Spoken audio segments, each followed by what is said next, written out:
Hello കൂട്ടുകാരെ, ഇന്നത്തെ lunch box നോക്കാം. ഇന്നിതാ ലഞ്ച് ബോക്സിലേക്ക് നല്ല ചൂട് ചോറാണേ. ഇന്ന് ഞാൻ പാത്രം കലത്തിണ്ടിക്കലോട്ട് കൊണ്ടുപോയല്ലേ കേട്ടോ. വേറൊരു പാത്രത്തിൽ ചോറ് എടുത്തുകൊണ്ട് വന്നിട്ടാണ് ഇട്ടത് കേട്ടോ. അപ്പം നല്ല ചൂട് ചോറും പിന്നെ നല്ല കുത്തരി ചോറ് കേട്ടോ. അങ്ങനെ അതിൻ്റെ കൂടെ കറികളായിട്ട് പയറ് മെഴുക്കുവരട്ടിയാണേ തോരനായിട്ട് വെച്ചേക്കുന്നത്.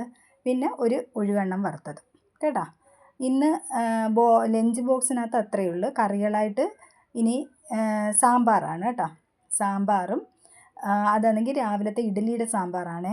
അപ്പോൾ ഉച്ചയ്ക്ക് ഊണിനും എടുക്കാം. അതിൻ്റെ അടപ്പാണ് തിരക്കിയത് കേട്ടോ. അടപ്പടി തന്നെ ഉണ്ടായിരുന്നു എന്നിട്ടാണ്.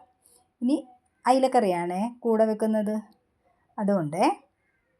അപ്പോൾ ഇന്നത്തെ ലഞ്ച് ബോക്സിൻ്റെ കറികളും ഇത്രയേ ഉള്ളൂ. ഇനി എന്നെങ്കിൽ ഇന്ന് നല്ല ചൂട് വെള്ളം ഞാൻ വലിയ പാത്രത്തിൽ തന്നെ എടുത്ത് ഇപ്രാവശ്യം കേട്ടോ. അപ്പോൾ ഇന്നത്തെ ലഞ്ച് ബോക്സ് ഇത്രയേ ഉള്ളൂ. Thank you.